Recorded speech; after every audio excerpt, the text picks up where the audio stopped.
இப்போல்லாம் குழந்தைங்க ரொம்ப ஹைப்பராக இருக்காங்க சார். அதே மாதிரி ரொம்ப சுறுசுறுப்பாக இருக்காங்க. ஒரு நிமிஷம் உட்கார மாட்டேன்றாங்க. செல்லையே பார்த்துக்கிட்டு இருக்காங்க. ஹைப்பர் ஆக்டிவிட்டியாக இருக்காங்க அப்படின்னு ஸ்கூலில் சொல்கிறாங்க சார். அப்படின்னு நிறைய கம்ப்ளைண்ட்ஸ் எங்ககிட்ட ஜாதகத்தில் வருது. ஹைப்பர் ஆக்டிவிட்டி அப்படிங்கிறது பொதுவாக எதுவுமே கிடையாது. முன்னாடி நீங்கள் வளர்த்த எத்தனை பேர் இந்த குழந்தைய தூக்கி வளர்த்துருக்கீங்க, இன்றைக்கி நீங்கள் எத்தனை பேர் தூக்கி வளர்த்துருக்கீங்க அப்படிங்கிறத நம்ம கவனிக்கணும். இது எல்லாத்தோட என்டர்டெயின்மெண்ட், குழந்தைங்களுக்கு என்டர்டெயின்மெண்ட்டுக்காக தாயும் தகப்பனும் எவ்வளவு நேரம் நீங்கள் செலவு பண்ணுறீங்க. ஒரு ஜாதகத்தில் ராகு திசையில் பிறந்த குழந்தை, செவ்வாய் திசையில் பிறந்த குழந்தை, சித்திர நட்சத்திரத்தில் பிறந்த குழந்தை, அதே மாதிரி துலா ராசியில் பிறந்த குழந்தை, மேஷ ராசியில் பிறந்த குழந்தைங்க, இந்த குழந்தைங்கள்லாம் கொஞ்சம் ஹைப்பர் ஆக்டிவிட்டியாக இருக்குதுன்னு நீங்கள் அந்த டெக்னிக்கல் டேர்மை யூஸ் பண்ணலாம். சிம்ம ராசியில் பிறந்த குழந்தைங்க ரொம்ப வேகமாக இருப்பாங்க, ரொம்ப விவேகமாக இருப்பாங்க, ரொம்ப நல்லா படிப்பாங்க. இவங்களெல்லாம் ஒரு வழிக்கு கொண்டு வரணும். அவங்க அப்படி இருக்காங்களே அப்படின்னு நீங்கள் சொல்கிறது பிரயோஜனம் இல்லை. அவங்கள ஒரு வழிக்கு கொண்டு வர்றது தான் உங்களுடைய புத்திசாலித்தனம் இருக்குது. என்னதான் அது வேகமாக ஹைப்பர் ஆக்டிவிட்டியாக நாம் சொல்கிறத காது கொடுத்து கேட்க மாட்டேங்கிறான் சார். எங்கேயோ கவனிச்சிட்டு இருக்கான். டேய் உன்னதாண்டா அப்படின்னு சொன்னால் கூட பார்க்க மாட்டேங்கிறான் சார்.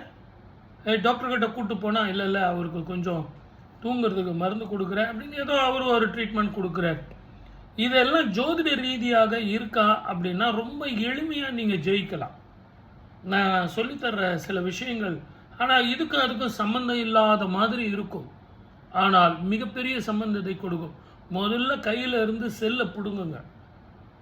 டிவியை பார்க்கறத முதல்ல நிறுத்தினா போதும்னு இருந்தீங்க, இப்போ செல்லை பிடுங்கினா போதும்னு இருக்கீங்க. ஏன்னா 24 மணி நேரம் பக்கத்தில் என்ன நடக்குதுன்னே தெரியாமல் தன்னை மறந்து அதில் ஈடுபடுத்திக்கிட்டு இருக்காங்க. எனக்கு நிறைய குழந்தைங்க இங்கே கூட்டிகிட்டு வருவாங்க, ஜாதகம் பார்ப்பாங்க. ஜாதகம் பார்க்கும்போது அந்த குழந்தைகிட்ட முதல்ல செல்லை கொடுத்துருவாங்க. ஏங்க அப்படின்னா, நம்ம ஜாதகம் பார்க்கும்போது தொந்தரவு இல்லாமல் இருக்கணுங்க சார். அவன் இல்லைன்னா ஏதாவது ஒன்று நோண்டிக்கிட்டே இருப்பான். உங்கள் ஆஃபீஸில் நீங்கள் ஷோகேஸில் இவ்வளோ வச்சுருக்கீங்கல்ல, எல்லாத்தையும் பிடுங்கி தள்ளி வெளியே போட்டுருவான். பரவாயில்லைங்களா அப்படின்னு கேட்பாங்க. அப்போது நமக்கும் வேறு வழி இல்லை, செல்லை கொடுத்துருங்க. அந்த செல்லை கொடுத்தீங்கன்னா 1 மணி நேரம் 2 மணி நேரம் போகும்போது தம்பி செல்லை கொடுப்பான்னு அழுவான், அப்படியே கூப்பிட்டு போயிடுவோம். என்ன ஒரு யுகமாக இருக்குது, என்ன ஒரு ஜெனரேஷனாக இருக்குதுன்னு நம்ம யோசிக்கும் போது நம்ம குழந்தையும் அப்படி தானே இருக்குது. எப்பவுமே புத்தி சொல்கிறது ஈஸி, அதை ஃபாலோ பண்ணுறது தான் கஷ்டம். ஆனால் என்னுடைய அனுபவத்தில் நான் உங்களுக்கு சொல்கிறேன், நான் சொல்கிறேன் இந்த சின்ன எளிமையான பரிகாரம் செஞ்சு பாருங்கள். முதல்ல உங்களுக்கு அப்படிப்பட்ட ஒரு வேகமான குழந்தைகள் இருக்காது, அந்த நட்சத்திரத்தில் பிறக்காது. இப்போ நான் நட்சத்திரம் சொல்வேன், ராசி சொல்வேன். உடனே நீங்கள் உங்கள் குழந்தைங்களுடைய நட்சத்திரம் ராசி எல்லாம் எடுத்து வச்சுக்கிட்டு, சார் நம்ம குழந்தை இப்படியே இருக்கே சார், என்ன சார் பண்ணலாம் அப்படின்னு உடனே நீங்கள் எனக்கு ஃபோன் பண்ண ஆரம்பிச்சிடுவீங்க.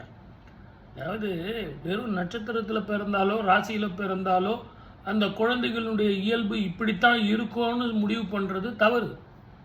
மற்ற கிரகங்கள் எப்படி இருக்குது, கிரக சேர்க்கைகள் எப்படி இருக்குது, லக்னாதிபதி எப்படி இருக்கார், குரு பார்வை இருக்கா இல்லையா, பிறக்கும் பொழுது மகாதிசை என்ன இருக்குது, அப்பா அம்மாவுக்கு மகாதிசை என்ன நடந்துகிட்டு இருக்குன்னு இந்த குடும்பம் முழுவதுக்குமே நம்ம ஒரு கணக்கு போட்டு பார்க்கணும். இது இல்லாமல் வெறும் குழந்தை இந்த நட்சத்திரம் சார், இந்த ராசி சார், இப்படி தான் சார் இருப்பான் அப்படின்னு ஜென்ரல் ப்ரிடிக்ஷன் சொல்கிறது அவ்வளவு சரியில்லை. அதனால் நான் மறுபடியும் சொல்கிறேன், என்னுடைய அனுபவத்தில் உங்களுக்கு நான் ஒரு பரிகாரம் சொல்கிறேன், தயவு செஞ்சு கவனமாக கேளுங்க. தினம் ஒரு கோவில் அல்லது வாரம் ஒரு கோவில், அப்படியே இல்லைன்னா மாதம் ஒரு கோவில், அதுவும் இல்லைன்னா வருஷம் ஒரு கோவில். வருஷம் ஒரு கோவில் வேஸ்ட்டு, மாதம் ஒரு கோவில் போகிறது ஓரளவுக்கு பலன் கொடுக்கும், வாரம் ஒரு கோவில் நிச்சயமாக பலன் கொடுக்கும், தினம் ஒரு கோவில் போனால் அவனது வாழ்க்கையே மாறும். நீங்கள் முதல்ல அவனுக்கு அந்த தேன்னா சுவையாக இருக்கும், தேன்னா நல்ல ஸ்வீட்டாக இருக்கும்பா அப்படின்னு அவங்ககிட்ட நீங்கள் சொன்னீங்கன்னா கேட்க மாட்டான். ஒரு 2-3 நாளைக்கு அந்த தேனை நாக்கில் தடவைனா தான் அவனுக்கு தெரியும், ஓ ஸ்வீட்டாக இருக்கா, அம்மா எனக்கு தேன் கொடுமா. அந்த மாதிரி முதல் ஒரு 2-3 நாளைக்கு காலையில் எழுந்து குளிப்பாட்டி, அதுதான் சார் கஷ்டம், குளிப்பாட்டுறது தான் கஷ்டம். நீங்கள் குளிடான்னீங்கன்னா சாயந்தரம் 4 மணிக்கு தான் குளிப்பான்.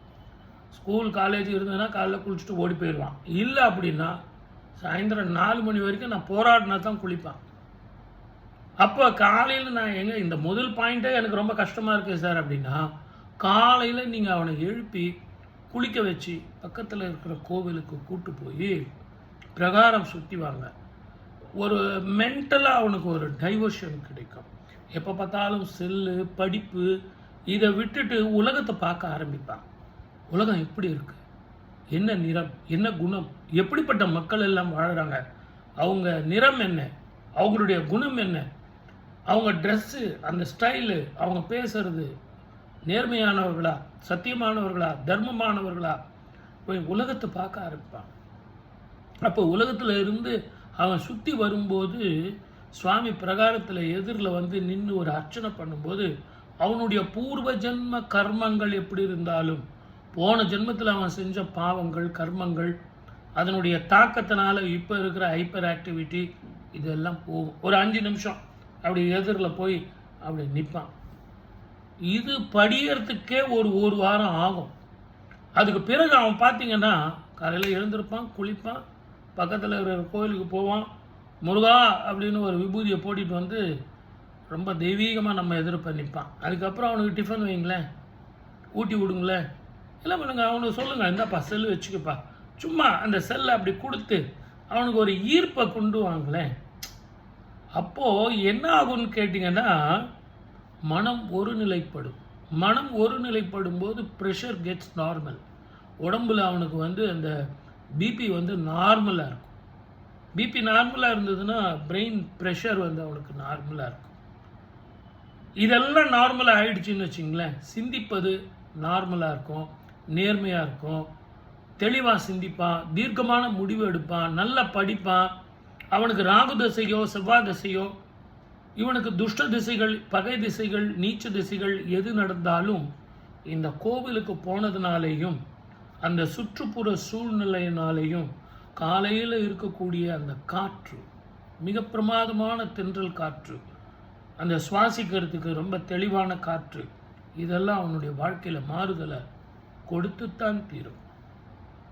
அப்படி சப்போஸ் வாரம் ஒரு முறை நாங்கள் போயிட்டு வரோம் சார், தினம் முடியல சார் அப்படின்னா சனிக்கிழமையாவது அவனை கூப்பிட்டு போங்க. நீங்கள் கூட போங்க, முதல்ல தாயும் தகப்பனும் கூட போங்க. கொஞ்சம் உங்களுக்கு கஷ்டம் தான், இருக்கிற வேலையெல்லாம் விட்டுட்டு வரணுமே சார், போயிட்டு வாங்க. அப்போ போயிட்டு வரும்போது உங்களுக்கு சனிக்கிழமையில் கோயிலுக்கு போகணுங்கிற ஒரு பழக்கத்தை ஏற்படுத்திக்கணும். அந்த பழக்கம் அவனுக்கு சனிக்கிழமை 6 மணிக்கு அம்மா கோயிலுக்கு போகலாமா அப்படின்னு சொல்லுவாங்க. அங்கே இருக்கிற நல்ல விஷயங்கள் அவன் எடுத்துக்குவான். இன்னும் நிறைய விஷயங்கள் பேசுவோம். குழந்தைகள் மாறணும், குழந்தைகள் வாழணும், குழந்தைகள் ஜெயிக்கணும். இதற்கு ஜாதக ரீதியாக, ஜோதிட ரீதியாக என்ன பண்ணலாம் இன்னும் நம்ம நிறைய பேசுவோம். இந்த முறை நீங்கள் கோவிலுக்கு ஒவ்வொரு வாரமும் ஒவ்வொரு நாளும் கூட்டு போகும்போது அவன் கையில் கொடுத்து தீபம் போட சொல்லுங்க, அவன் கையில் கொடுத்து அர்ச்சனை பண்ண சொல்லுங்க, அவன் கையில் அந்த தீர்த்தத்தை முகத்தில் தெளிக்க சொல்லுங்க. முதல்ல தரித்திரம் போகும், கர்மம் போகும், தெளிவான சிந்தனை வரும், வாழ்க்கையில் ஜெயிப்பான். சூட்சுமத்தை சொல்லியிருக்கேன். தயவு செஞ்சு இதை எல்லாருக்கும் ஷேர் பண்ணுங்கள், கமெண்ட் பண்ணுங்கள். அதே மாதிரி இதை வந்து சப்ஸ்கிரைப் பண்ணுங்கள். சப்ஸ்கிரைப் பண்ணாமே போயிட்டுருக்கீங்க, சப்ஸ்கிரைப் பண்ணுங்கள். இன்னும் நம்ம நிறைய பேசுவோம். நன்றி, வணக்கம்.